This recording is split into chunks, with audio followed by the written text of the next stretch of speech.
73세의 첫날 밤 얘기요? 네, 부끄럽지만 오늘은 용기를 내어 제 이야기를 들려드리려 합니다. 비 오는 밤, 낡은 아파트 창문을 두드리던 빗소리가 아직도 귀에 남아 있습니다. 사람들은 나이를 이유로 사랑을 이야기하는 것을 비웃곤 합니다. 하지만 저는 알았습니다. 사랑은 심장으로만 기억되는 게 아니었습니다. 때로는 허벅지의 떨림으로, 손끝의 떨림으로도 기억되는 법이었습니다. 저는 박정혜, 70세대 노년을 살아가는 여자입니다. 세월이 제 얼굴에 깊은 주름을 남겼지만 그 주름 속에는 지난날의 외로움과 절망이 새겨져 있었습니다. 남편과 함께 산 40년은 길었지만 따뜻하지 않았습니다. 무관심, 냉대, 폭력, 그것이 제 결혼의 대부분이었으니까요. 남편이 떠난 후 사람들은 저를 행운하라 했습니다. 이제는 자유로울 거라고, 더 이상 고통받지 않을 거라고. 그러나 홀로 사는 나날은 자유가 아니라 공허였습니다. 혼자 식탁에 앉아 나무 수저로 식사를 할 때마다, 따뜻한 유자차 한 잔을 마실 때마다 마음속에는 늘 편견의 안개가 드리워져 있었습니다. 이 나이에 무슨 새로운 시작이냐, 그저 조용히 살다 가면 되지 않느냐는 세상의 시선이 저를 짓눌렀습니다. 그러던 어느 날 벚나무 아래로 꽃비가 쏟아지던 늦봄의 오후에 그는 나타났습니다. 김성준, 75의 노인. 그의 손에는 깊은 화상 자국이 남아 있었지만 그 손은 세상을 지탱한 듯 따뜻했습니다. 이 손은 생명을 구한 손이에요. 그의 목소리는 담담했지만 묘하게 떨렸습니다. 그 순간 침묵이 무너졌습니다. 제 안에 얼어붙은 세월이 흔들리기 시작했습니다. 새벽 5시 반, 아직 어둠이 창문턱에 눌어붙어 있을 때 저는 전기포트를 켭니다. 물이 끓는 동안 유자청병 뚜껑을 조심스레 연 뒤 오래 곁을 지켜준 작은 나무 수저로 반투명한 과육을 떠서 머그잔에 담습니다. 향이 번지면 부엌이 금세 따뜻해집니다. 유자차는 제 하루를 여는 첫 문장입니다. 꿀처럼 달지만 끝맛에는 조금 쌉싸래한 진실이 남습니다. 달콤한 기억과 씁쓸한 세월이 한 잔 안에 같이 앉아있는 것 같아 저는 그 잔을 두 손으로 감싸집니다. 거울 앞에 서면 세월의 주름이 낮은 산맥처럼 겹겹이 비칩니다. 그 주름마다 절망의 날들이 눌려 있습니다. 남편과의 40년은 길었고 길수록 조용했습니다. 말 대신 한숨이, 안부 대신 의심이, 온기 대신 편견이 있었습니다. 어떤 날은 100원 비싼 우유를 샀다고 핀잔을 들었고 어떤 날은 젖은 우산을 현관에 세워둔 것만으로도 눈초리를 받았습니다. 그럴 때면 제 안에 품위가 쓸려 내려가는 소리를 들었습니다.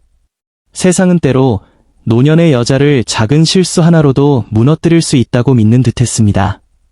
사랑은 나이 먹으면 더는 불필요하다고, 마음은 접어두고 조용히 살아달라고요. 사랑에 나이가 있을까요? 사람의 마음은 몇 살에 문을 닫아야 할까요? 6시가 되면 작은 캔버스 가방에 접이식 앞치마와 얇은 모직 스카프, 그리고 복지관 아이들에게 나눠줄 나무 수저 묶음을 챙깁니다. 이 나무 수저들은 오래된 벗입니다. 손에 익은 결이 있어서 밥을 뜰 때마다 손끝이 잔잔히 쉬어갑니다. 골목으로 나가면 벚나무 두 그루가 서로 어깨를 기대고 서 있습니다. 초봄엔 새잎이, 늦봄엔 꽃이, 초가을엔 작은 열매가, 겨울엔 텅 빈 가지가 있습니다. 바람이 스칠 때면 벚나무에서 꽃비가 흩어져 새벽 공기의 흰 점들이 바람결로 흘러갑니다. 그 꽃비를 한번 지나면 마음이 조금 가벼워집니다. 복지관은 오래된 라디오처럼 따뜻한 잡음으로 시작합니다. 부엌 문을 열면 레인지 위 큰 솥에 물이 오르고 김에 밴 콩나물 냄새가 코끝을 톡 건드립니다.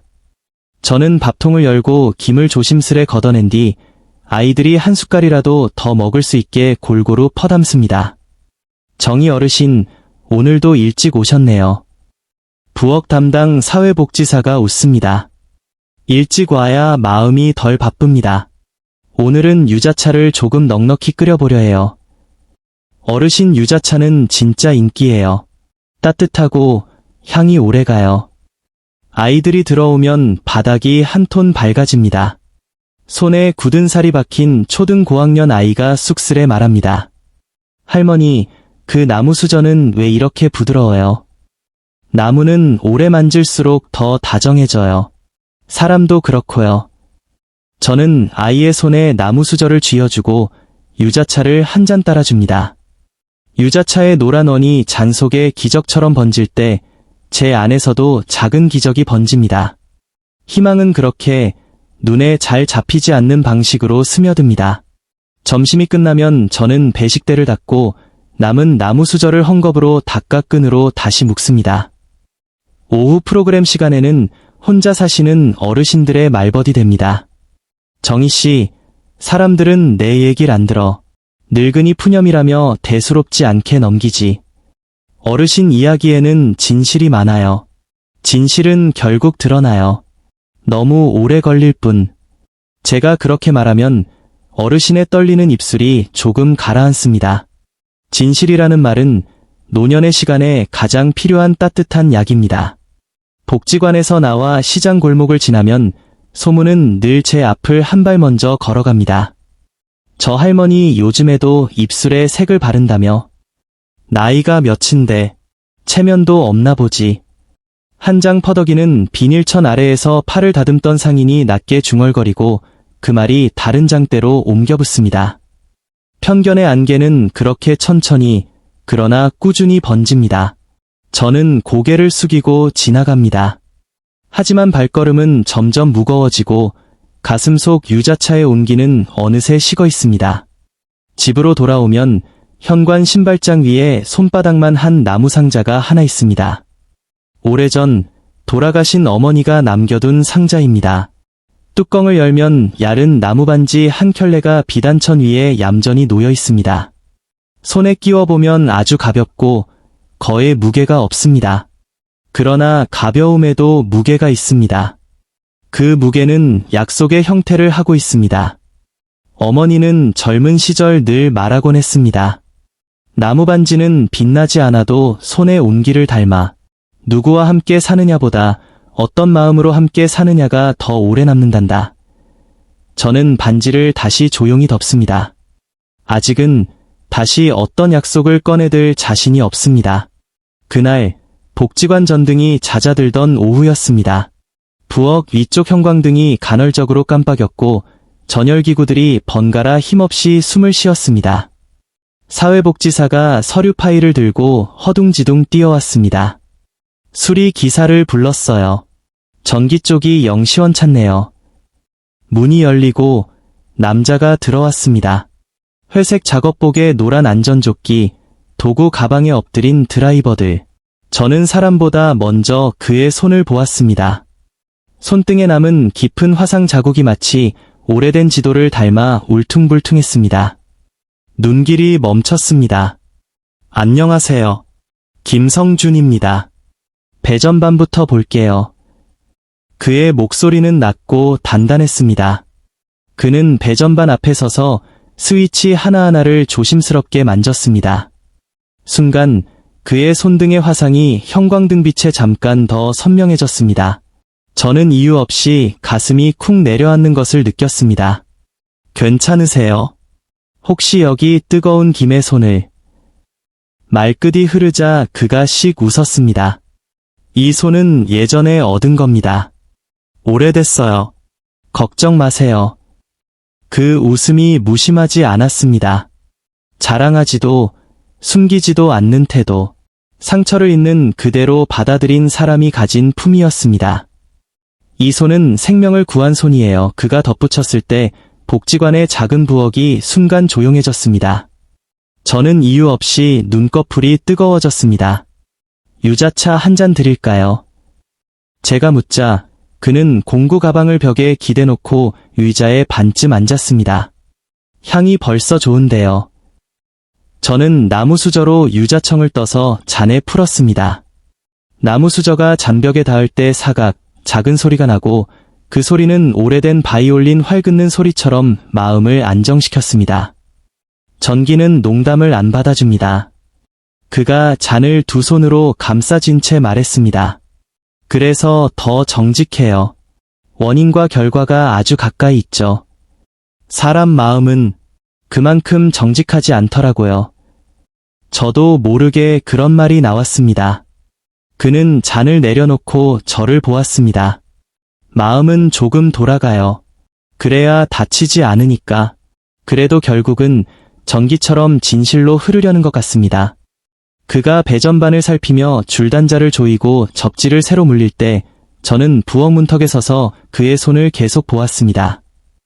손의 화상은 못난 흉터가 아니라 작은 번개 자국처럼 보였습니다. 과거의 어느 날 그 손이 불길에 닿았을 때 누군가는 살아났을 것입니다. 그 생각이 들자 유자차의 향이 더 깊어졌습니다. 치유라는 단어가 부엌 천장에 조용히 매달리는 듯했습니다.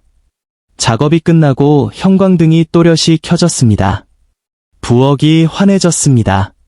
아이들이 놀라 박수를 쳤습니다. 아, 불이 살아났다. 그가 헬멧을 벗고 머리칼을 쓸어 올리며 말했습니다. 안전은 보이지 않는 데서부터 시작해요. 오늘 고맙습니다. 혹시 고생하셨는데 한 그릇 드시고 가시겠어요?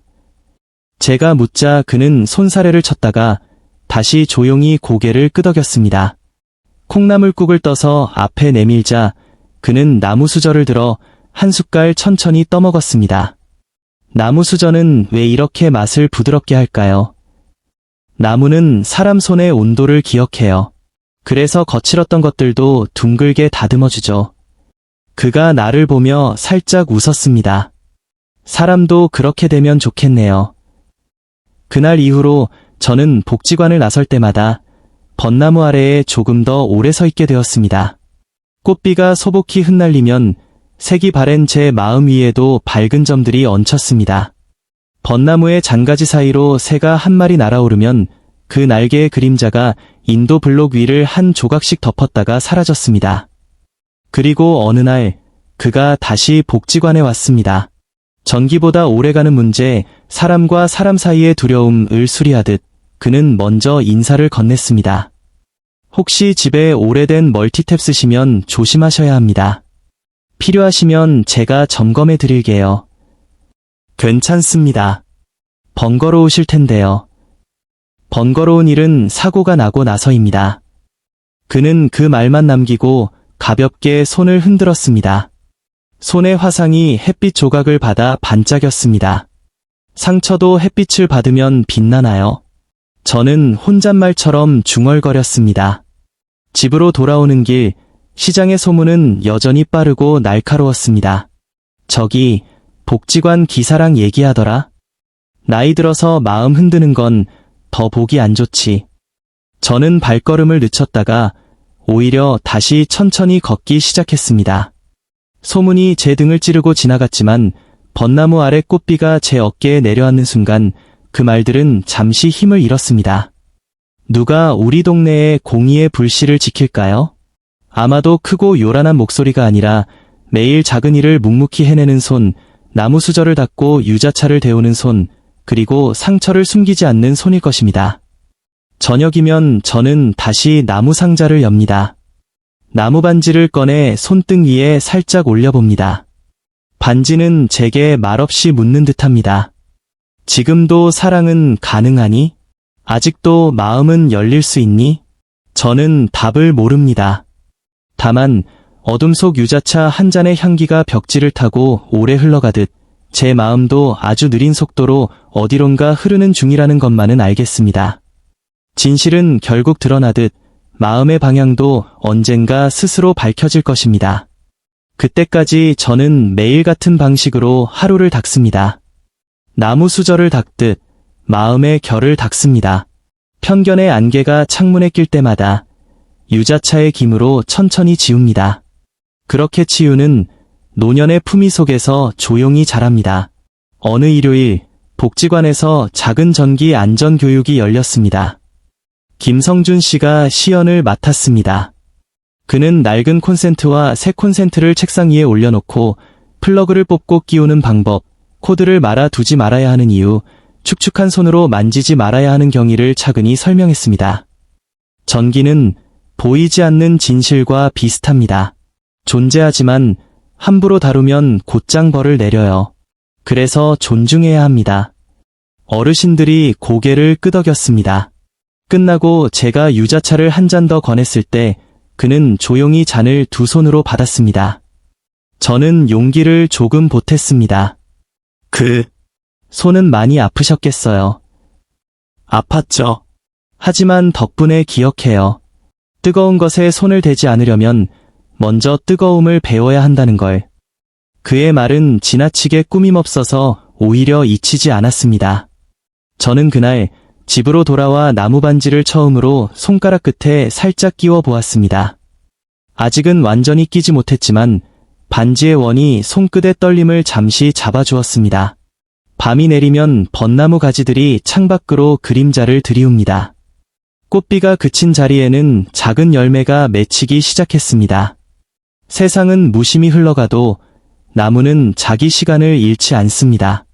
다음 계절에 무엇을 피워야 하는지, 어떤 바람을 견뎌야 하는지 잊지 않습니다. 저도 그렇게 살고 싶다는 생각이 들었습니다. 내일도 유자차를 덮이고 나무 수저를 닦고 누군가의 이야기를 들어주는 것, 그 사소한 반복이 언젠가 제 안의 편견을 꺾고 절망을 밀어내고 희망을 새기리라 믿었습니다. 그 믿음은 아직 작지만 작기 때문에 더 단단합니다. 작은 씨앗이 돌틈을 비집고 올라와 꽃비를 부르듯 제 마음도 언젠가 번질 것입니다. 그리고 언젠가 누군가의 손의 화상을 숨기지 않는 그 손, 이 제 손을 조용히 감싸줄지도 모르겠습니다. 그날이 오기 전까지 저는 제 품위를 잃지 않으려 합니다. 노년의 품위는 거창한 것이 아니라 매일 같은 자리에 서서 자신과 타인을 존중하는 마음이니까요. 오늘도 그 마음으로 잠시 눈을 감습니다. 봄볕이 기울 무렵 시장 골목의 비닐천들이 바람에 펄럭였습니다. 파머리와 미나리 향이 뒤섞인 공기 속에서 속삭임이 길게 끌렸습니다. 봤다니까. 복지관에서 그 기사 아저씨랑 유자차를 마시더라.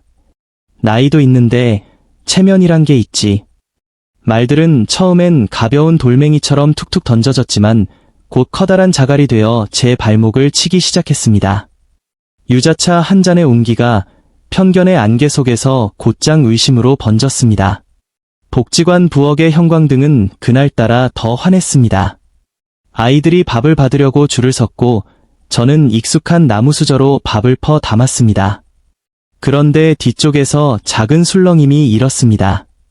정희 어르신, 오늘은 제가 배식대를 맡을게요.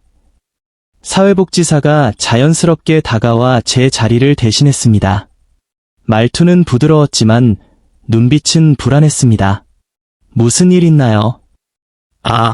별건 아닌데 요즘 동네에서 소문이 좀... 어르신도 아시죠? 어르신이 불편하실까 봐요.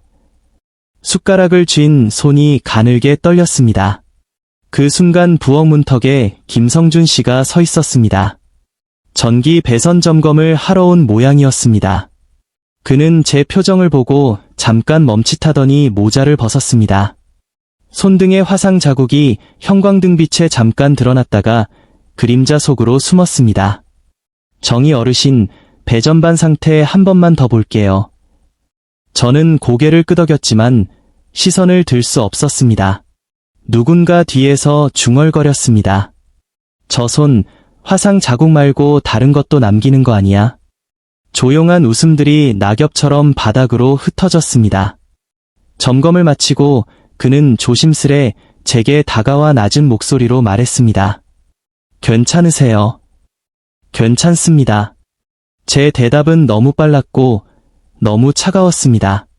그는 더 묻지 않았습니다. 다만 공구 가방 손잡이를 움켜쥔 손이 잠깐 굳어졌습니다. 상처를 감추려는 손, 상처를 알아보는 손, 두 손 사이에 말이 가로놓였습니다. 그날 오후 시장에서 장을 보다가 정육점 앞에서 누군가 제 팔을 툭 쳤습니다. 어르신, 나이도 있는데 좀 조심하시지. 동네 체면이 있잖아. 제가 뭘 조심해야 하죠? 모르는 척하네. 밤마다 불 켜진 창문 아래서 같이 있는 걸 봤다던데. 가슴속 유자차의 온기가 단번에 식었습니다. 사실이 아니었습니다. 그는 늘 일이 끝나면 곧장 돌아갔고 우리가 함께 머문 건 복지관의 불빛 아래뿐이었습니다. 하지만 소문은 진실보다 빠르고 편견은 사진 한 장의 그림자보다 길었습니다. 누군가는 복지관 창가에서 우리가 마주 앉아있는 모습을 멀리서 찍어 올렸다고 했습니다. 잔속 노란 원은 보이지 않고 사람만 남은 희미한 그림. 저녁, 집으로 돌아와 현관 신발장 위에 나무 상자를 열었습니다. 비단천 위에서 나무 반지가 조용히 누워 있었습니다. 손가락 끝에 올려보았다가 다시 내려놓았습니다. 반지는 묻는 것 같았습니다. 지금은 견딜 수 있겠니? 나는 아직 가벼운데 내 마음의 무게를 버틸 수 있겠니? 저는 상자를 덮고 두 손을 포개었습니다. 손에 주름이 겹치자 작은 산맥이 생겼습니다. 그 산맥을 따라 지난 세월의 절망이 흘러내렸습니다. 다음 날 복지관 게시판 옆에서 두 여인이 서서 이야기를 나누고 있었습니다. 봉사하러 오는 척하면서 남정네한테 살갑게 굴더라.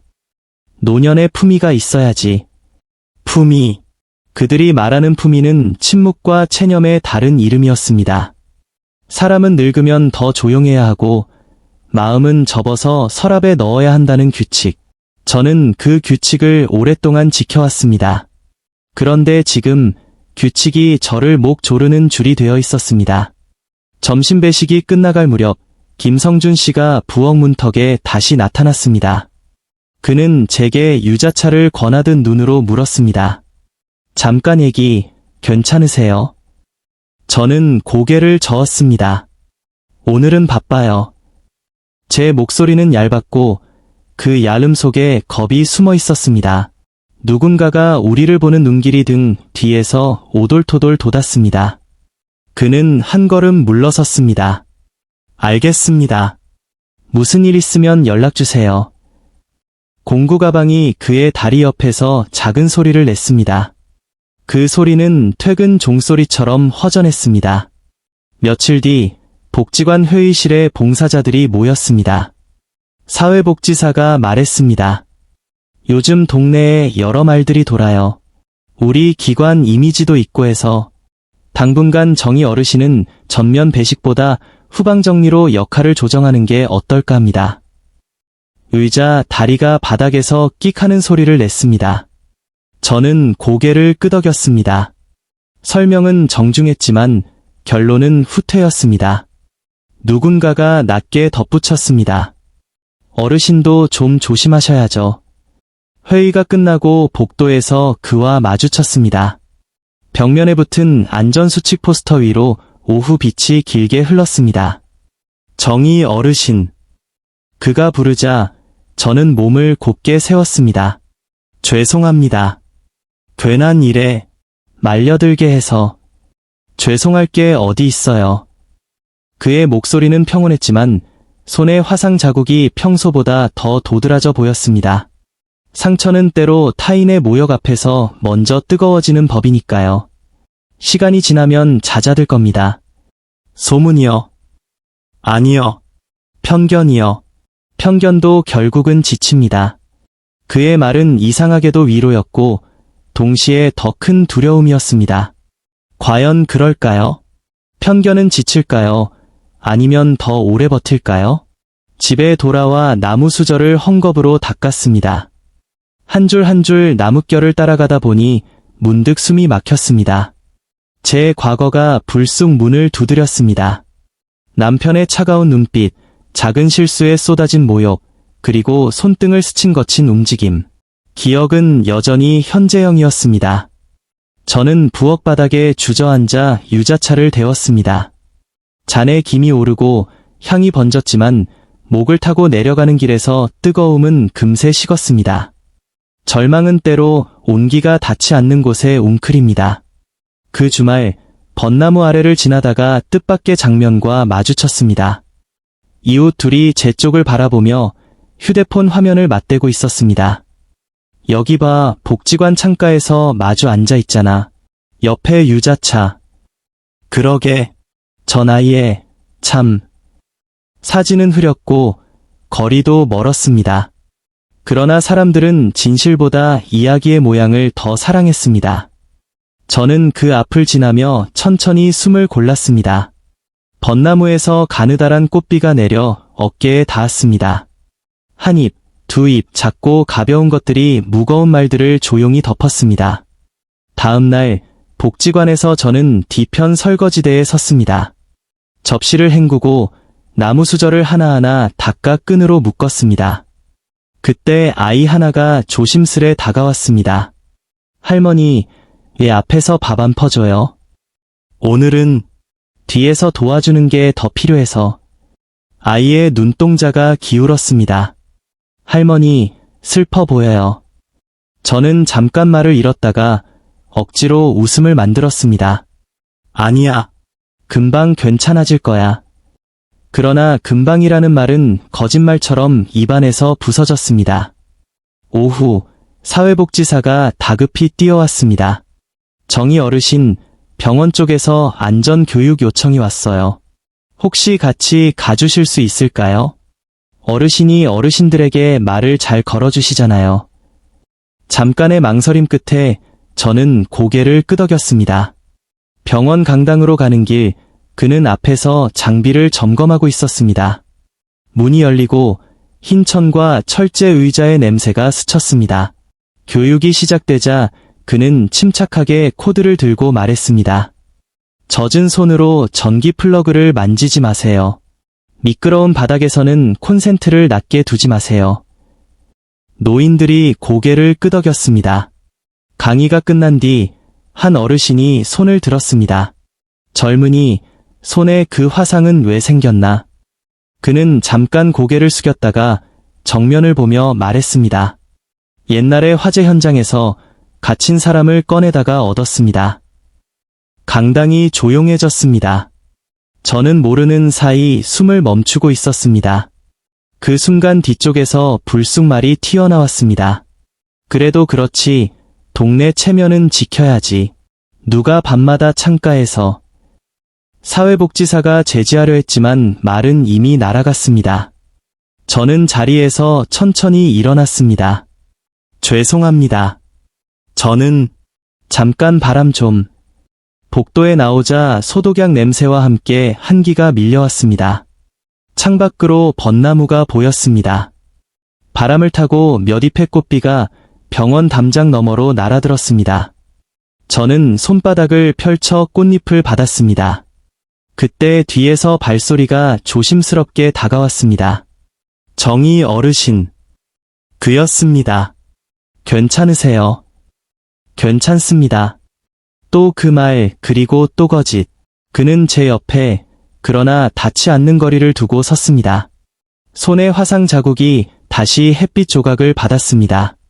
소문은 제가 어떻게 할 수 없는 것 같아요. 제가 먼저 말했습니다. 그렇죠. 다만 우리가 할 수 있는 건 소문이 우리를 만들도록 두지 않는 겁니다. 그의 문장은 짧았지만 깊었습니다. 그러나 그 깊이가 제게까지 닿기엔 제 마음에 물이 너무 탁했습니다. 잠시 멀리 서 있자고 말하면 이해하실까요? 제가 묻자 그는 잠깐 숨을 고르고 고개를 끄덕였습니다. 네, 이해합니다. 그의 목소리가 낮게 흔들렸습니다. 그날 밤 저는 유자차를 끓였습니다. 향이 방 안 가득 번졌습니다. 잔을 두 손으로 감싸쥐자 뜨거움이 손바닥의 주름 사이로 스며들었습니다. 그러나 어딘가 닿지 않는 곳이 있었습니다. 꽃비가 내리고 나무 수저는 부드럽고 나무 반지는 조용했지만 제 안에는 작은 균열이 계속 자라고 있었습니다. 진실은 결국 드러난다. 수없이 되뇌었지만 그날의 저는 믿기보다 버티는 쪽에 가까웠습니다. 며칠 뒤 복지관 출입구에서 한 아주머니가 제 앞을 가로막았습니다. 어르신, 좋은 말로 할 때 그만 다니세요. 다들 불편해해요. 제가 뭘 그렇게 불편하게 했나요? 나이값 하세요. 그 말은 칼날처럼 번쩍이며 제 품위를 베었습니다. 순간 머릿속이 하얘졌고 다리가 휘청였습니다. 누군가 뒤에서 그만하세요 라고 말하는 소리가 들렸지만 저는 이미 허공으로 밀려나고 있었습니다. 저는 천천히 돌아서 복지관을 나왔습니다. 벚나무 아래에 서자 바람이 불었습니다. 꽃비가 대낮에도 소복히 내렸습니다. 저는 하늘을 올려다보며 속으로 물었습니다. 사랑은 정말 나이를 묻는가? 누가 우리 동네에서 공의의 불씨를 지키는가? 대답은 들리지 않았습니다. 다만 꽃잎 하나가 이마에 내려와 잠시 머물렀다가 떨어졌습니다. 그 작고 가벼운 다음이 밀물처럼 몰려오는 절망 한가운데서 아주 작은 희망의 점을 찍었습니다. 그러나 점 하나로는 아직 어둠을 밝히기 어려웠습니다. 저는 그 점을 지키듯 두 손을 모았습니다. 손바닥의 주름 사이로 유자차의 향이 다시 흘렀습니다. 그 밤 나무 상자를 다시 열었습니다. 나무 반지를 손가락 마디에 끼워 보았다가 끝까지 밀어 넣지 못하고 멈췄습니다. 반지의 원이 제 숨결에 서늘하게 식었습니다. 언젠가 이 반지가 완전히 들어갈 날이 올까요? 그날이 오기 전에 먼저 제 이름을 다시 세워야 할까요? 제 안의 목소리가 물었습니다. 저는 조용히 상자를 덮었습니다. 잠시, 아주 잠시 더 멀리 서 있기. 그 결심이 어둠 속에서 작게 빛났습니다. 그리고 저는 창밖 벚나무를 바라보다가 눈을 감았습니다. 내일 또 어떤 말들이 부르르 떠다닐지 알 수 없었지만 언젠가 진실이 문을 열고 들어올 기적을 기다리기로 했습니다. 소문이 가장 짙어졌던 그 주간 복지관 문서고를 정리하던 중 낡은 스크랩북 하나가 나왔습니다. 표지가 누렇게 발해종이 냄새가 진하게 풍겼습니다. 사회복지사가 말했습니다. 옛날 신문 모아둔 거예요. 행사용 사진 찾다 보면 가끔 보물 같은 게 나와요. 저는 무심코 페이지를 넘겼습니다. 오래된 활자들이 물결처럼 지나가다가 어느 순간 제 손이 멈췄습니다. 1989년 여름. 작은 활자로 적힌 한 줄 제목이 눈을 붙잡았습니다. 공장 화재, 젊은 전기공의 맨손 구조, 아이 새 목숨 건져 기사 아래 작은 사진 한 장. 검은 그을음과 소방차 불빛 사이 담요를 두른 소녀를 부축하는 남자의 옆모습. 손등에 번개처럼 패인 화상. 이름, 김성준. 심장이 조용히 두 번 크게 뛰었습니다. 사진 속 손등의 자국. 복지관 형광등 아래에서 보았던 바로 그 자국이었습니다. 기사 본문에는 그가 전기가 다시 튀기 전에 아이들을 밖으로 먼저 빼냈다는 문장이 또렷했습니다. 저는 그 페이지를 떼지 못하고 오래 바라보았습니다. 종이 가장자리는 사가 있었지만 문장들은 아직 젖어있는 듯 생생했습니다. 진실은 오래됐다고 흐려지지 않는구나. 저는 속으로 중얼거렸습니다.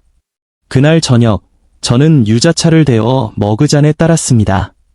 나무 수저로 유자청을 떠넣으며 생각했습니다.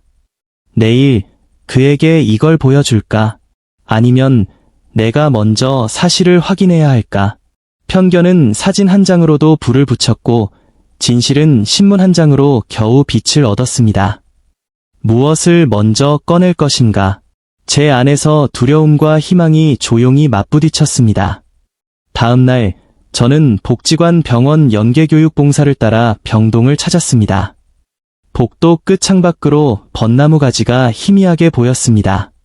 꽃비는 끝나고 잎사귀가 더 촘촘해진 초여름이었습니다. 강당 한켠 그는 장비를 점검하던 손을 멈추고 제게 고개를 끄덕였습니다. 저는 가슴 안쪽에서 접어둔 스크랩북 페이지의 복사본을 꺼내 조심스럽게 내밀었습니다. 혹시 이 기사 당신 이야기 맞나요? 그는 오래된 종이 위를 천천히 읽었습니다. 눈동자가 아주 조금 떨렸습니다. 오래된 일인데 잊은 줄 알았습니다. 사람들은 잊었지만 종이는 기억하고 있더라고요. 그는 잠깐 웃었다가 곧 차분히 말했습니다. 그날 아이들은 살았고 저는 덜 타고 나왔습니다. 그 정도면 충분했어요. 그 말에 제 목구멍이 잠깐 뜨거워졌습니다. 저는 몇 걸음 뒤로 물러서 복도 창틀에 등을 기댔습니다. 편견의 안개가 한순간 거치는 소리가 났습니다. 그러나 바로 그때 또 다른 바람이 뒤통수를 때렸습니다. 교육이 끝나고 장비를 정리하던 그가 갑자기 허리를 숙였습니다. 공구 가방이 바닥에 무겁게 떨어졌습니다. 성준 씨. 그는 손바닥으로 이마를 짚었습니다. 괜찮습니다. 잠깐 어지러워서. 그러나 괜찮지 않았습니다. 그의 얼굴빛이 빠르게 가셨고 입술이 마른 흙처럼 갈라졌습니다. 병원 직원들이 급히 달려와 의자에 앉히고 혈압을 쟀습니다. 수치가 들쭉날쭉 흔들렸습니다. 의사가 말했습니다. 수분 부족과 과로 같습니다. 심전도도 확인해 봐야겠어요. 그의 손등의 화상 자국이 흰 조명 아래서 더 희게 솟았습니다. 저는 본능적으로 그의 손목을 살짝 잡아주었습니다. 그는 눈을 감았다가 천천히 떴습니다. 걱정 마세요. 금방 괜찮아질 겁니다. 그의 말투는 늘 그랬듯 담담했지만 숨은 얕고 짧았습니다. 응급실로 옮겨지는 동안 복도 끝에서 두 여인의 속삭임이 갈기갈기 따라붙었습니다. 보여. 슈하는 거야. 동정 끌려고. 기사. 조작했을 수도 있지. 진실의 종이는 제 손에 있었지만 소문은 더 큰 소리로 퍼졌습니다. 저는 스크랩북 복사본을 꽉 쥐었습니다. 종이가 손바닥 땀에 젖었습니다. 유자차로도 식히기 어려운 분노가 목에서 올라왔습니다. 절망이 한 번 다시 발목을 잡았습니다. 그는 병실로 옮겨졌고 검사 결과를 기다리는 동안 저는 기다림의 의자에 앉았습니다. 창문 너머 벚나무 잎이 햇빛에 흔들렸습니다. 병실 문이 열리고 중년의 남녀가 급히 들어왔습니다. 아버지. 그의 아들과 며느리였습니다. 아들은 의료진에게 이것저것 따지듯 묻다가 제 쪽을 보았습니다. 어머니 보호자분이세요. 저는 고개를 저었습니다. 복지관 봉사자입니다. 교육 중에 갑자기. 그는 눈썹을 찌푸렸습니다. 요즘 주변에서 아버지 얘기가 나온다던데요. 이상한 소문도 있고 어머니 돌아가신 지 얼마 됐다고. 며느리가 제 어깨를 차갑게 훑었습니다. 나이값 좀 하세요. 우리 아버님 힘들게 하지 마시고. 그 말은 병실 공기보다 더 차가웠습니다. 저는 입술을 깨물었습니다. 분노의 쓴맛이 올라왔다가 다시 가라앉았습니다. 대신 가방에서 조용히 복사본을 꺼냈습니다. 이건 오래된 신문이에요. 그분이 어떤 분인지 적어도 한 번은 읽어주시길 바랍니다. 아들은 종이를 힐끗 보더니 코웃음을 쳤습니다. 옛날 기사 몇 줄이 지금을 증명합니까? 그가 종이를 뿌리치듯 내려놓았습니다. 종이가 툭 소리를 내며 의자에 떨어졌습니다. 저는 허리를 굽혀 조심히 주웠습니다. 그 순간 그가 병실 커튼 뒤에서 낮게 불렀습니다. 정의 어르신. 그의 목소리가 바늘기처럼 가늘었지만 또렷했습니다. 저는 커튼을 살짝 열었습니다. 그는 산소줄을 낀 채 제 얼굴을 보았습니다. 괜찮습니다. 여기까지 오지 않으셔도. 아니에요. 여기 있어야 해요. 저는 의자를 끌어가 침대 옆에 앉았습니다. 며느리가 곁눈질을 했습니다. 아들이 짧게 말했습니다. 면회는 짧게 하세요. 그날 저녁 검사 결과는 비교적 다행이었습니다. 심각한 문제는 아니었지만 당분간 무리하면 안 된다는 의사의 말. 그는 미안하다는 눈빛으로 제게 손사래를 쳤습니다. 돌아가는 길 병원 앞 카페에서 종이컵에 유자차를 받아 들었습니다. 김이 새벽 안개처럼 얇게 올라왔습니다. 한 모금 마시면 마음이 조금 가라앉고 또 한 모금 마시면 눈이 뜨거워졌습니다. 나는 왜 이렇게 늦게 누군가의 안부에 목이 메일까? 사랑은 정말 나이를 가릴까? 질문들이 종이컵 벽을 타고 손끝으로 내려왔습니다. 다음 날 복지관에선 더 큰 파도가 일어났습니다. 게시판에 누군가 몰래 붙인 종이가 바람에 펄럭였습니다. 복지관의 품위를 지켜주세요. 누군가는 제 이름 앞글자만 뭉뚱그려 써붙여 두었습니다. 사회복지사는 종이를 떼어내며 난처한 얼굴로 말했습니다. 진짜 죄송해요. 도가 좀 지나치네요.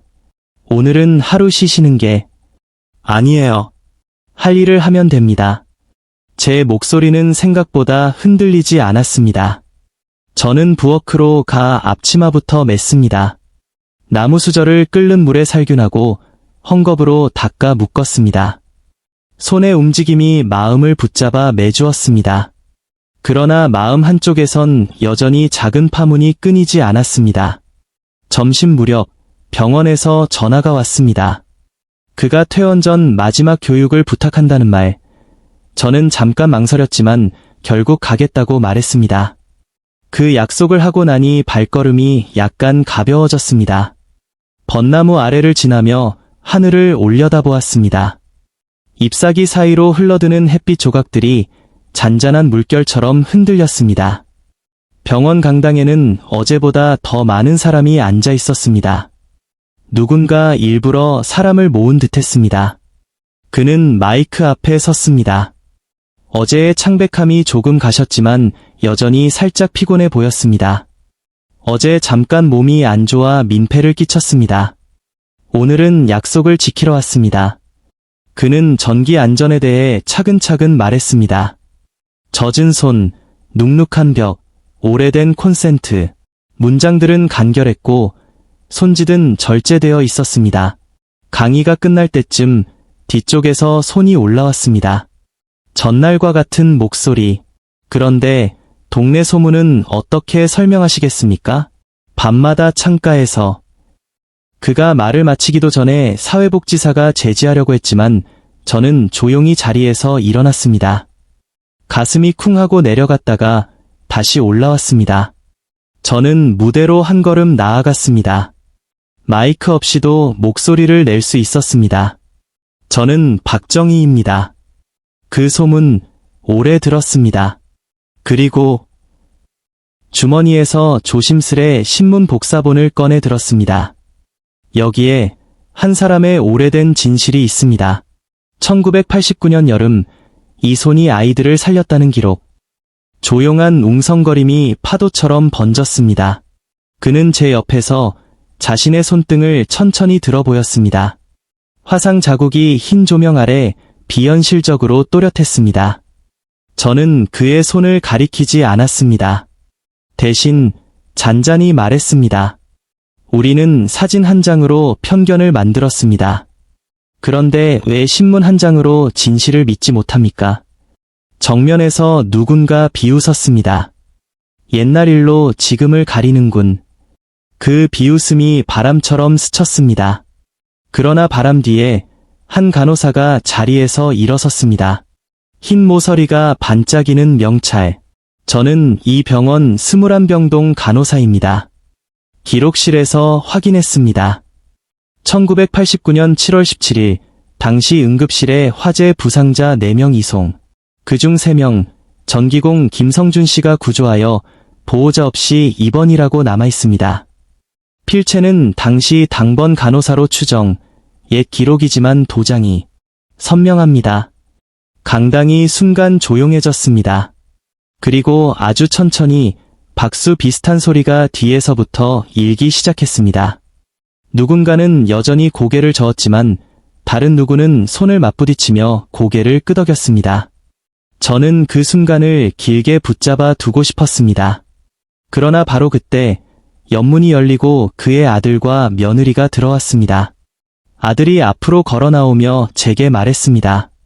사실이라 해도 이제 와서 우리 아버지 인생에 감정 소모시키지 마세요. 건강이 우선입니다. 저는 시선을 낮췄다가 다시 들었습니다. 저도 그렇게 생각합니다.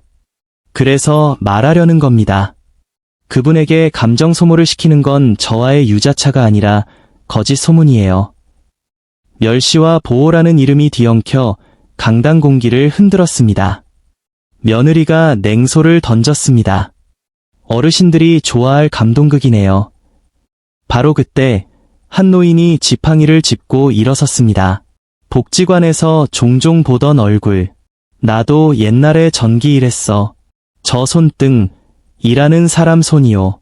말끔히 숨길 수 없는 손, 그 소문, 진실이 아니었어요. 그의 굵은 목소리가 한순간 기적처럼 강당을 가로질렀습니다. 기적. 작지만 강한 단어가 공기의 결을 바꾸었습니다. 발표가 끝나고 복도에서 그와 마주 섰습니다. 그는 잠깐 숨을 골랐습니다. 고맙습니다. 제가 해야 할 말을 빌렸을 뿐이에요. 그가 미간을 찌푸렸습니다. 오늘 무리했습니다. 내일부터는. 그가 말을 잇기도 전에 저는 조심스럽게 손을 내밀었습니다. 산소줄도, 멸시의 시선도, 게시판의 종이도 잠시 사라졌습니다. 잠깐만요. 멀리 서 있으라는 제 말, 오늘은 거둬도 될까요? 그는 고개를 끄덕였습니다. 네.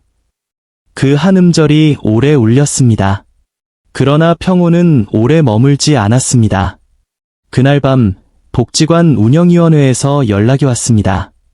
지역 커뮤니티의 민원이 정식 안건으로 올라갔다고 했습니다. 복지관의 품위와 어르신들의 모범성이라는 문장 아래 제 이름의 초성들이 줄줄이 매달려 있었습니다. 회의 날짜는 닷새 후, 동시에 병원에서도 연락이 왔습니다.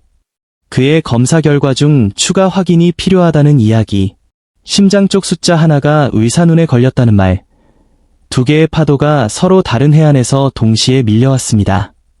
저는 밤늦게 유자차를 데웠습니다. 잔을 감싼 두 손 사이 손바닥의 주름으로 온기가 스며들었습니다. 나무 상자를 열어 나무 반지를 꺼냈습니다. 반지의 원은 여전히 가벼웠고 제 마음의 무게는 전보다 약간 덜 무거웠습니다. 창밖 벚나무 가지에 바람이 불었습니다. 나뭇잎 몇 장이 떨리다 멈췄습니다. 내일 무엇을 먼저 지켜야 할까요? 그의 건강, 복지관의 자리, 제 품위, 아니면 진실 그 자체? 질문들이 밤을 오래게 했습니다. 새벽녘, 저는 결심을 썼습니다. 하나, 병원에 동행해 검사 일정을 함께 확인한다. 둘, 운영위원회에 출석해 기록과 증언으로 소문을 반박한다. 셋, 누구도 모욕하지 않는다. 넷, 나를 모욕하는 말에도 품위를 잃지 않는다. 끝으로 매일 유자차를 끓이고 나무 수저를 닦고 벚나무 아래를 지나며 마음을 다잡는다. 결심을 접어 나무 상자에 함께 넣었습니다. 반지와 결심이 나란히 누웠습니다. 손의 화상처럼 보이지 않아도 지워지지 않는 무늬가 될 것 같았습니다. 아침이 밝자 병원으로 가는 버스 창밖에 벚나무가 스쳤습니다. 그는 대기실에서 제게 미소를 보였습니다. 조금 수척했지만 눈빛은 단단했습니다. 같이 들어가 주실래요? 물론이죠. 의사는 심전도 그래프를 보여주며 말했습니다. 크게 위험하진 않지만 스트레스 상황에서는 불규칙이 생깁니다. 당분간 무리한 작업과 심한 감정 기복은 피하세요. 우리는 같은 대답을 했습니다. 알겠습니다. 병원 로비를 나서자 햇빛이 유리 천장을 타고 내려왔습니다. 저는 유자차를 한 잔 사서 그에게 건넸습니다. 그는 두 손으로 잔을 감싸며 조용히 말했습니다. 이 향, 이상하게 마음을 가라앉히네요. 저도 그래요. 그는 제 얼굴을 보며 아주 천천히 고개를 끄덕였습니다. 말보다 느린 고백이었습니다. 병원 문을 나서는 순간 돌연 제 휴대폰이 울렸습니다. 복지관 운영위원회에서 보내온 문자, 회의 장소와 시간, 사실관계 확인이라는 제목. 저는 화면을 꺼두고 잔을 더 꼭 쥐었습니다. 손끝이 따뜻했습니다. 그날 오후 벚나무 아래를 지날 때 바람이 불었습니다. 잎사귀 사이로 빛이 쏟아져 바닥에 반짝이는 점들이 생겼습니다. 저는 그 빛 위에 서 보았습니다. 나무 반지를 살짝 손가락 끝에 끼웠습니다. 아주 얕게, 그러나 분명히. 약속은 아직 말로 나오지 않았지만 마음은 이미 한 발 나아가 있었습니다. 편견은 지칠까요? 언젠가, 아마도. 진실은 드러날까요? 반드시. 사랑은 나이를 묻나요?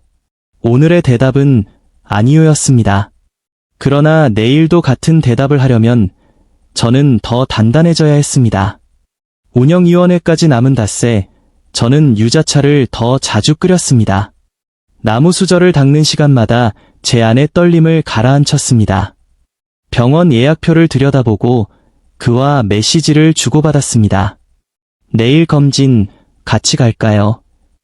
그러면 든든하죠. 짧은 문장들 사이로 서로의 호흡이 비집고 들어와 자리를 잡았습니다. 밤마다 창밖 벚나무 잎이 달빛을 받아 작은 은빛을 만들었습니다. 새벽에는 그 은빛이 사라지고 새빛이 올라왔습니다. 시간은 제 편이 아니었지만 제 편이기도 했습니다. 그 시간 속에서 저는 천천히 그러나 확실하게 다음을 준비했습니다. 운영위원회 날 하늘은 맑았지만 바람은 차가웠습니다. 복지관 2층 회의실로 올라가는 계단마다 발소리가 또렷했습니다. 유리문 너머로 둥근 탁자들이 놓여 있고 벽에는 지역 공동체의 품이라는 문구가 붙어 있었습니다. 의자에 사람들이 앉아 등을 펴고 있었습니다. 몇 얼굴은 낯익었고 몇 눈빛은 차가웠습니다. 저는 가방 속에 넣어둔 스크랩북 복사본과 병원 기록 사본을 손끝으로 다시 한번 살폈습니다. 나무반지는 오늘도 상자 안에서 조용히 누워 있었습니다. 위원장이 목을 가다듬고 말했습니다. 박정혜 어르신 관련 민원에 대해 사실관계를 확인하겠습니다. 동네 평판, 복지관의 모범성, 여러 의견이 있었습니다. 말끝마다 품위가 기침처럼 끼었습니다. 저는 숨을 고르고 손을 들었습니다. 말하기 전에 저는 오늘 누구도 모욕하지 않겠다고 약속했습니다. 대신 기록으로 이야기하겠습니다. 저는 천천히 서류철을 꺼냈습니다. 첫 장, 오래된 신문 복사본. 둘째 장, 병원 기록실에서 받은 사본. 셋째 장, 복지관 봉사일지에 남아있는 날짜와 이름. 그리고 마지막 장, 제 손으로 쓴 짧은 진술서. 저는 한 장씩 위원들 앞에 돌렸습니다. 방 안의 공기가 미세하게 흔들렸습니다. 1989년 여름 기사입니다. 한 전기공이 화재 현장에서 아이 셋을 구조했습니다. 이름, 김성준. 이 기사와 병원 기록의 날짜와 서술이 일치합니다. 그는 소문 속 인물이 아니라 기록 속 사람입니다. 뒤쪽에서 낮은 웃음이 새어나왔습니다. 옛날 얘기로 지금을 덮으려 하네요. 저는 고개를 들었습니다. 덮으려는 것이 아닙니다. 드러내려는 겁니다. 진실은 시간이 지나도 진실이고 사람은 나이를 먹어도 사람입니다. 그때 회의실 문이 열리고 두 사람이 들어왔습니다. 병원 21병동 간호사와 복지관을 오래 다닌 노인 한 분이었습니다. 간호사는 파일을 들고 정면에 섰습니다. 어제 확인한 바 1989년 7월 17일 응급실 기록에 전기공 김성준 구조라는 문구가 명확히 있습니다. 당당하게 말할 수 있습니다. 그 소문 진실이 아니었어요. 노인은 지팡이를 툭 내리며 거들었습니다. 내가 전기 일을 했던 사람으로 보건대 저 손등의 자국은 이를 피해간 손이 아니오. 전선과 불을 정면으로 붙잡은 손이오. 잠시 조용해졌습니다. 소파 가죽이 숨을 쉬는 소리가 들렸습니다. 누군가는 혀를 찾고 누군가는 어깨를 낮췄습니다. 위원장이 난감하게 시계를 보았습니다. 그리고 그가 천천히 일어섰습니다. 회의실 뒤편 의자에서 김성준 씨가 어깨를 편 채 걸어 나왔습니다. 오늘 그는 작업복 대신 깨끗한 셔츠를 입고 있었습니다. 손의 화상 자국은 그 셔츠 소매 아래에서 여전히 선명했습니다.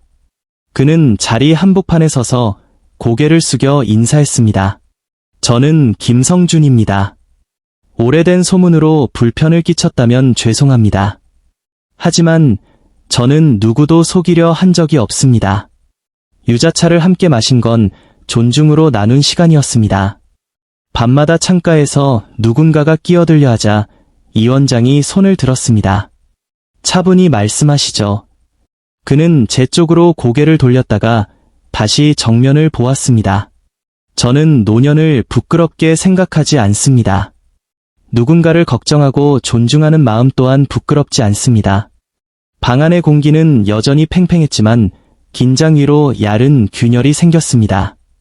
저는 앞으로 한 발 내디뎠습니다. 저는 박정희입니다. 여기에 기록과 증언이 있습니다. 그리고 제 마음의 기록도 있습니다. 유자차 한 잔을 데워 나누는 동안 우리는 서로의 상처를 보았습니다. 이 손은 생명을 구한 손이에요. 저는 그 손을 모욕하지 않을 겁니다. 말이 끝나자 앞줄에 앉은 두 아주머니가 서로 얼굴을 보더니 손을 들었습니다. 우리가 말이 좀 지나쳤던 것 같네요. 죄송합니다. 체면 운운하며 상처를 드렸습니다. 사과의 말은 컵 가장자리에 맺힌 물방울처럼 조심스레 떨렸습니다. 저는 고개를 숙였습니다. 받겠습니다. 그리고 저도 미안합니다. 두려움 때문에 멀리 서자고 했던 날, 저는 누군가의 용기를 외면했습니다. 용서와 사과가 같은 테이블 위에서 조용히 자리를 바꾸었습니다. 위원장은 안건을 정리하며 말했다. 사실관계는 충분히 확인된 것으로 보입니다. 복지관은 개인의 품위를 침해하는 발언과 소문에 대해 단호히 대응하겠습니다. 박 어르신의 활동 제한 조치 또한 해제합니다. 회의실을 나와 복도 끝 창틀에 기대자 숨이 길게 빠져나갔습니다. 벚나무 가지가 유리창에 그림자를 들였습니다. 그가 다가와 서서 작은 봉투를 내밀었습니다. 이건 어제 의사가 주고 간 연고예요. 손에 바르라고. 저는 빙그레 웃었습니다. 손에 화상해요. 아니요. 어르신 손등이 요즘 자꾸 터져서요. 설거지하느라요. 그 말에 어딘가 뜨거운 것이 가슴 위로 올라왔다가 조용히 내려앉았습니다. 우리는 복지관을 나와 벚나무 아래에 섰습니다. 바람이 불자가지 끝에서 꽃비처럼 가벼운 잔향이 흘렀습니다. 그는 주머니에서 작은 나무 상자를 꺼냈습니다. 제 상자와 꼭 닮은 그러나 조금 더 낡은 결. 이건 오래전에 한목수가 제게 준 겁니다. 언젠가 제대로 감사할 사람에게 건네라고. 그가 상자를 열었습니다. 나무반지 하나가 가만히 누워 있었습니다. 결마다 햇빛이 얕게 스며 있었습니다. 정희 어르신, 너무 늦은 말일까요? 그래도 해야 할 것 같습니다. 그가 반지를 손바닥에 올리고 낮게 속삭였습니다. 우리 남은 날을 서로의 품위로 지켜줄 수 있을까요? 제 안에서 오래 굳어있던 무언가가 부서지는 소리가 났습니다. 세월의 주름처럼 깊어진 사랑이 조용히 모양을 드러내고 있었습니다. 저는 제 가방에서 어머니의 나무 상자를 꺼냈습니다. 상자를 열어 반지를 꺼내 그의 손바닥 옆에 놓았습니다.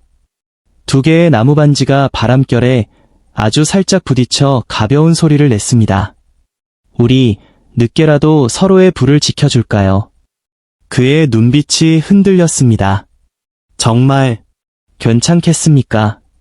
괜찮아요. 사랑은 나이를 묻지 않으니까요. 편견은 잠시 우리를 흔들겠지만 진실은 결국 우리를 세우니까요. 우리는 서로의 손을 잡았습니다. 그의 손등의 화상 자국은 오래된 강의 흐름처럼 고요했습니다. 저는 조심스럽게 연고를 짜서 그의 상처 주변에 얇게 발랐습니다. 말 대신 손으로 하는 약속. 바람이 벚나무 잎을 스치며 소리를 냈습니다. 작은 예식처럼 꽃비가 두 사람 사이에 흩어졌습니다. 그날 저녁 우리는 각자의 집으로 돌아갔습니다. 그러나 밤이 완전히 내려앉기 전 그는 조심스럽게 문을 두드렸습니다. 잠깐, 유자차를 가져왔습니다. 오늘은 제가 끓인 걸로. 주전자에서 김이 피어 올랐습니다. 부엌 불빛이 낮게 흔들렸습니다. 우리는 거실에 작은 등만 켜고 마주 앉았습니다. 말이 많지 않았습니다. 유자차의 향이 나무 가구의 결을 따라 천천히 번졌습니다. 저는 그의 다리를 바라보다가 조심스레 말했습니다. 요즘 종아리가 자주 저리다고 하셨죠. 잠깐만요. 나는 따끈한 수건을 대어 그의 종아리에 올렸습니다. 손바닥으로 천천히 결대로 쓸어내렸습니다. 살피듯, 묻듯, 그러나 넘지 않게. 우리 나이의 친밀은 묵직한 배려로 빛나야 한다고 믿었습니다. 그는 그대로 숨을 고르고 앉아 있었습니다. 괜찮습니까? 네, 따뜻합니다. 바람이 유리창에 부딪혀 얇은 울림을 만들었습니다. 그는 가만히 제 손을 감싸 쥐었습니다. 손의 화상과 제 주름진 손이 맞닿아 묘하게 평온해졌습니다. 그가 아주 낮은 목소리로 말했습니다. 오늘도 당신과 함께라서 행복합니다. 그 문장이 방 안에 알맞은 온도를 붙여 놓았습니다. 저는 웃었습니다. 오늘 도라는 말이 좋네요. 내일도 모레도 이어지기를. 우리는 결심을 나눴습니다. 오늘 밤을 화려하게 꾸미지 않기로, 대신 서로의 원을 교환하기로. 저는 나무 상자를 열고 나무 반지를 꺼내 그의 손가락에 천천히 끼웠습니다. 그는 제 손가락에 조심스럽게 반지를 끼웠습니다. 빛나지 않아도 손의 온기를 오래 머금는 반지. 조용한 약속의 원. 그 밤은 길지 않았습니다. 우리는 소파에 나란히 앉아 벚나무 그림자가 벽에 흔들리는 것을 보았습니다. 창밖 가로등은 노란 환호처럼 밝았고 방 안의 공기는 유자차 향으로 가득했습니다. 그는 제 어깨에 체온을 살짝 기대었습니다. 저는 그의 손등에 화상 가까이에 손을 얹어 숨결로 따뜻함을 보탰습니다. 더 멀리 가지도 더 깊이 파고들지도 않았습니다. 대신 서로의 호흡을 천천히 맞추었습니다. 사랑은 심장이 아니라 호흡으로도 기억되었습니다. 심호흡 하나, 그리고 또 하나. 우리가 너무 늦은 건 아니겠죠? 제가 물었습니다. 늦어서 아름다운 때도 있습니다. 그가 답했습니다. 밤이 깊어질수록 방 안의 그림자는 더 단정해졌습니다. 우리는 여전히 나란히 앉아 손을 놓지 않았습니다. 창문에 달이 조용히 걸리고 벚나무 잎이 은빛을 받아 반짝였습니다. 그 빛이 우리 반지에도 얕게 스며들었습니다. 세월의 주름처럼 깊어진 사랑이 오늘 밤 비로소 모양을 갖추었습니다. 절망이 머물던 자리에 희망이 자리를 바꾸었습니다. 편견의 안개가 천천히 걷히고 진실이 조용히 등을 세웠습니다. 기적은 요란하지 않았습니다.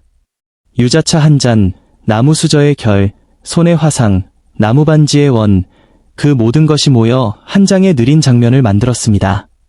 그는 돌아가기 전 작은 종이봉투를 제게 건넸습니다. 내일 아침 복지관 앞벚나무 아래에서 잠깐 만날 수 있을까요? 네, 왜죠? 그가 쑥스럽게 웃었습니다. 작은 서약을 하려고요. 둘만의. 문이 닫히고 집안은 다시 고요해졌습니다. 나는 반지를 낀 손가락을 가만히 올려다보았습니다.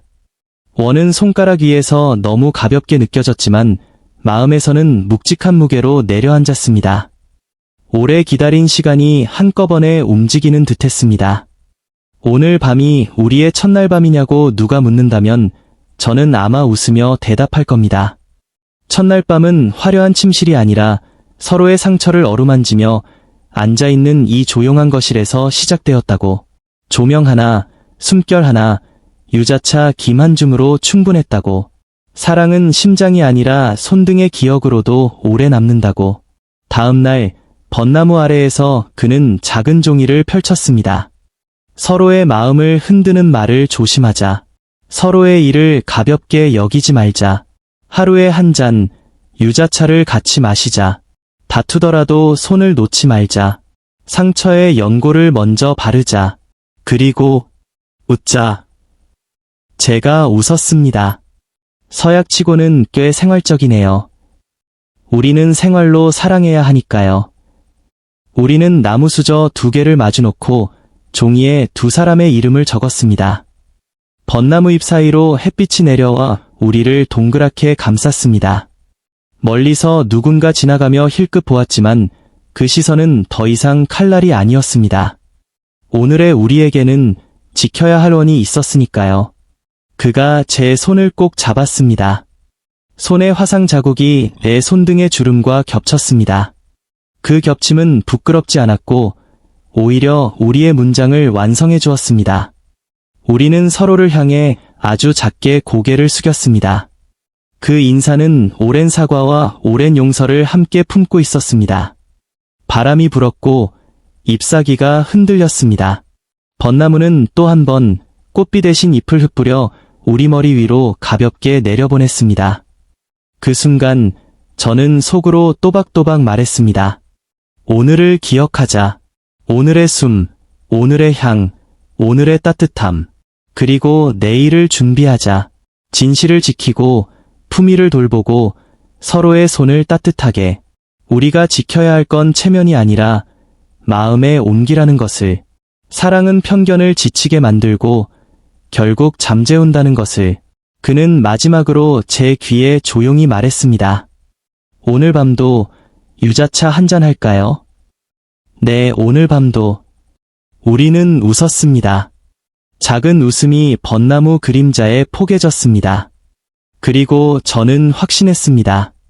우리에게 주어진 이 늦은 시간은 결코 늦지 않았다는 것을. 비가 그치고 공기가 맑아진 여름 끝자락이었습니다.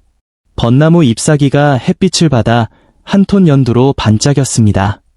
복지관 현관 앞 게시판에는 새 종이가 붙었습니다. 서로의 품위를 지켜요. 소문은 멈추고 대화는 시작합니다. 글씨는 크지 않았지만 단정했고 모서리는 테이프로 가지런히 붙어 있었습니다. 저는 그 앞에 서서 한동안 문장을 읽었습니다. 절망으로 얼룩지던 칸은 지워졌고 대신 희망의 줄이 하나 생겼습니다. 그것만으로도 마음이 조금 넓어졌습니다. 복지관 부엌에서 다시 앞치마를 맸습니다. 큰 솥에 물이 오르고 김이 조용히 천장으로 올라갔습니다. 나무 수저 묶음을 풀어 하나하나 살균하고 닦았습니다.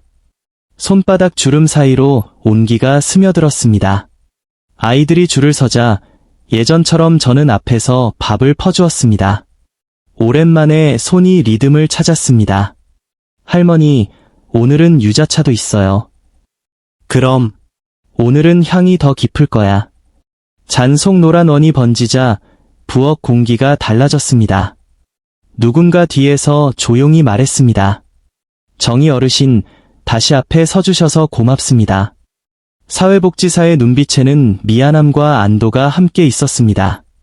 저는 고개를 끄덕였습니다. 저도 고맙습니다. 기다려주셔서. 점심이 끝나고 우리는 복지관 마당으로 나갔습니다. 벚나무 아래 간단한 모임이 열렸습니다. 지팡이를 짚은 노인, 젊은 봉사자, 시장 상인 몇 명이 원을 이루어 섰습니다. 이 원장은 짧게 말했습니다. 오늘부터 복지관은 소문을 공식적으로 다루지 않습니다. 이곳은 기록과 존중이 먼저입니다. 옆에 서 있던 아주머니가 고개를 숙였습니다. 어르신, 제가 그날 말을 심하게 했어요. 미안해요. 받겠습니다. 우리 내일부터는 서로의 숨을 먼저 들어요. 제 목소리는 낮았지만 또렷했습니다.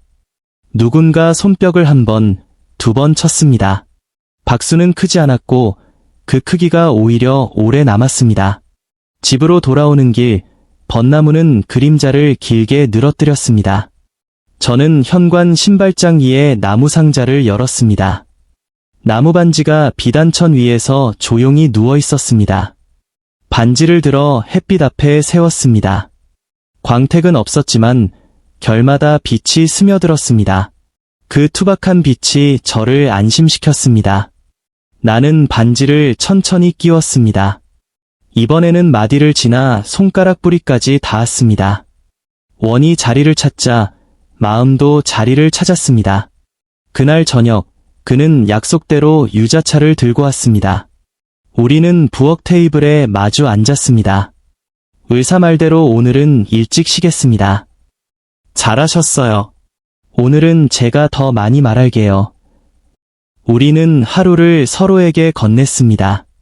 그는 제가 아이에게 나무 수저를 건네며 웃던 순간을, 저는 그가 강의에서 전기는 정직하다고 말하던 순간을 오래도록 겹쳐 이야기했습니다.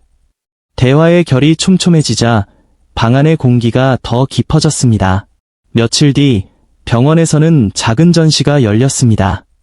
일상의 영웅들이라는 제목으로 지역에서 남몰래 누군가를 구하고 도운 사람들의 기록을 모은 자리였습니다. 한쪽 벽에는 1989년 여름에 작은 신문기사 복사본이 붙었습니다. 그 옆에는 현재의 사진 한 장이 놓였습니다. 김성준, 손등에 화상 자국이 있는 남자. 그는 사진 속에서 환하게 웃지 않았습니다.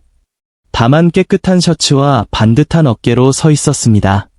사람들은 조용히 사진을 보았습니다. 저 손, 일한 손이네.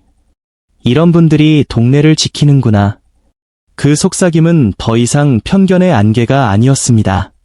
기록이 말하고 사람들의 눈빛이 이어받았습니다. 행사 후 병원 정원 벤치에서 우리는 앉았습니다. 그는 주머니에서 작은 유리병을 꺼냈습니다. 투명한 병 안에는 소량의 연고가 들어있었습니다. 이건 의사가 내게 준 거. 그리고 그는 다른 손을 들어 제 손등에 자잘한 상처를 보았습니다. 설거지와 일로 생긴 작은 균열들. 오늘은 내가 발라드릴게요. 역할을 바꿔서. 그의 손끝이 조심스러웠습니다. 화상 자국 옆의 피부가 제 상처 근처에서 멈췄다가 아주 부드럽게 움직였습니다. 손의 화상은 상처의 기억이자 존중의 속도였습니다. 고맙습니다. 서로 그러는 거죠. 가을이 왔습니다. 벚나무는 꽃비를 끝내고 씨앗을 단단히 묶었습니다. 복지관 마당에서 작은 모종을 심는 날, 우리는 벚나무에 어린 가지 2그루를 새로 들였습니다. 아이들이 삽으로 흙을 파고 어르신들이 물을 따라 주었습니다. 나는 조용히 말했다. 이 아이들이 자라면 또 다른 그늘이 생기겠지. 그가 미소 지었습니다. 그 그늘 아래서 우리는 다시 유자차를 마실 거예요. 시장은 조금 달라졌습니다. 서로를 찌르던 말 대신 건네는 말이 늘었습니다. 어르신, 오늘 유자 싸게 들어왔어요. 유자차 더 끓이세요. 고맙습니다. 대신 나무 수저는 제가 닦아드릴게요. 우리는 물건 대신 시간을, 흥정 대신 안부를 자주 나눴습니다. 어느 날 비가 왔습니다. 야른 비였지만 유리창에는 작은 점들이 연달아 맺혔습니다. 어두운 하늘 아래에서 저는 불을 오래 켜지 않았습니다. 소파에 앉아 그의 손을 잡았습니다. 그날처럼 오늘도 비가 오네요. 그날과 다른 건 오늘은 우리가 서로 곁에 있다는 거죠. 우리는 조용히 웃었습니다. 창밖 벚나무 잎이 비에 젖어 더 짙은 색이 되었습니다. 비는 때로 세상을 씻어주고 때로 사람 마음의 먼지를 가라앉힙니다. 그날의 빗소리는 둘 사이의 박동을 천천히 맞춰주었습니다. 커뮤니티 센터에서 나이듦과 품이라는 작은 강좌가 열렸습니다. 강의 후 질문이 이어졌습니다. 어르신, 사랑은 정말 나이를 묻지 않습니까? 사랑이 나이를 묻는다면 우리는 몇 살에 문을 닫아야 할까요? 강의실이 잠깐 조용해졌습니다. 저는 이어 말했습니다. 사랑은 힘이 세지 않습니다. 대신 오래갑니다. 오래가는 것들은 조용히 흐르죠. 유자차의 향처럼, 나무 수저의 결처럼, 벚나무의 그늘처럼. 한 사람이 손을 들었습니다. 편견은요? 편견은 어떻게 이깁니까? 그가 옆에서 답했습니다. 편견은 소문으로 커집니다. 그러나 기록과 일상으로 지칩니다. 우리는 오늘도 기록하고 내일도 같은 방식으로 살면 됩니다. 그러다 보면 진실이 자리를 차지합니다. 겨울 초입, 그는 가끔 기침을 했습니다. 우리는 병원에 들러 검진표를 확인했습니다. 의사는 미소 지으며 말했습니다. 생활이 균형을 찾으셨네요. 계속 이대로만 하세요. 우리는 서로를 보았습니다. 생활. 우리의 사랑은 생활이었습니다. 규칙 몇 가지는 여전히 지켰습니다. 늦은 밤 감정의 높은 말은 피하고, 상처를 먼저 치료하고, 하루에 한 번 유자차를 함께 마시고, 다퉜더라도 손을 놓지 않기. 그 규칙이 우리를 지켜주었습니다. 원을 끼운 손가락은 아무 말 없이도 그 규칙을 떠올리게 했습니다. 연말, 복지관에서 작은 송년회가 열렸습니다. 아이들이 카드를 만들어 나눴습니다. 한 아이가 쑥스레 제게 건넸습니다. 정희 할머니, 유자차는 기억의 따뜻한 찻잔 같아요. 글씨가 삐뚤었지만 단어는 뜨거웠습니다. 저는 아이의 머리를 쓰다듬었습니다. 내가 그 말 한 걸 나는 오래 기억할 거야. 그는 뒤에서 조용히 박수를 쳤습니다. 그의 손등의 화상은 여전히 선명했지만 이제는 누군가의 손바닥과 자주 겹치며 따뜻해졌습니다. 새해 첫날, 우리는 벚나무 아래에서 만났습니다. 잎은 대부분 떨어지고 가지만 앙상했지만 가지마다 작은 봉우리가 맺혀 있었습니다. 저는 묻고 싶었습니다. 세상은 우리의 약속을 기억할까? 우리의 원은 흔들리지 않을까? 그러나 묻지 않았습니다. 질문은 바람 앞에서 흔들리고 우리는 서로의 손을 잡으면 됩니다. 오늘도 당신과 함께라서 행복합니다. 그 문장은 지난밤에도, 오늘 아침에도, 그리고 아마 내일에도 유효할 것입니다. 봄이 오면 벚나무에는 다시 꽃비가 내릴 겁니다. 우리는 그 꽃비 아래서 유자차를 마시고 나무 수저로 밥을 나누고 아이들의 소란과 어르신들의 웃음을 들을 겁니다. 그 사이 누군가는 새 상처를 얻고 누군가는 오래된 상처를 닦을 것입니다. 우리는 연고를 나누고 시간을 나누고 말을 나눌 것입니다. 그렇게 치유는 공동체의 습관이 됩니다. 어느 오후 시장에서 예전의 날석에 말을 던지던 상인이 다가와 말했습니다. 어르신, 그때 참 미안했어요. 나는 늘 빠르게 팔고 빨리 있는 일에 익숙해져서 오래 남는 걸 무서워했나 봐요. 미안함을 말해주셔서 고맙습니다. 그 말은 오래 남을 거예요. 우리는 짧은 포옹을 나눴습니다. 포옹은 오래되지 않았지만 오래된 것처럼 마음을 포개 주었습니다. 계절이 한 바퀴 돌아 다시 여름이 되었습니다. 복지관 벽면에는 사진 몇 장이 걸렸습니다. 유자차를 따르는 손, 나무 수저를 닦는 손, 손의 화상 위에 얇게 바른 연고, 그리고 벚나무 아래 원을 이룬 사람들. 사진 아래 캡션은 길지 않았습니다. 생활의 기적, 기적은 번쩍이지 않았습니다. 대신 질서 정연했고 조용한 결로 이어졌습니다. 그날 밤 우리는 소파에 나란히 앉아 창밖 벚나무를 보았습니다. 바람이 없어서 그림자는 흔들리지 않았습니다. 고요는 깊었고 기품은 평안했습니다. 저는 그의 손을 감싸며 낮게 속삭였습니다. 우리가 지켜야 할 건 체면이 아니라 마음의 온기라는 걸 잊지 맙시다. 그가 고개를 끄덕였습니다. 그리고 기록은 우리를 도와요. 그렇죠. 기록과 생활, 그것이면 충분해요. 나는 가끔 묻습니다. 사랑은 정말 나이를 묻지 않는가? 누구의 손이 우리 동네의 공의의 불씨를 지키는가? 대답은 달라지지 않았습니다. 사랑은 나이를 묻지 않습니다. 불씨는 상처를 숨기지 않는 손이 지킵니다. 진실은 느리지만 방향을 잃지 않습니다.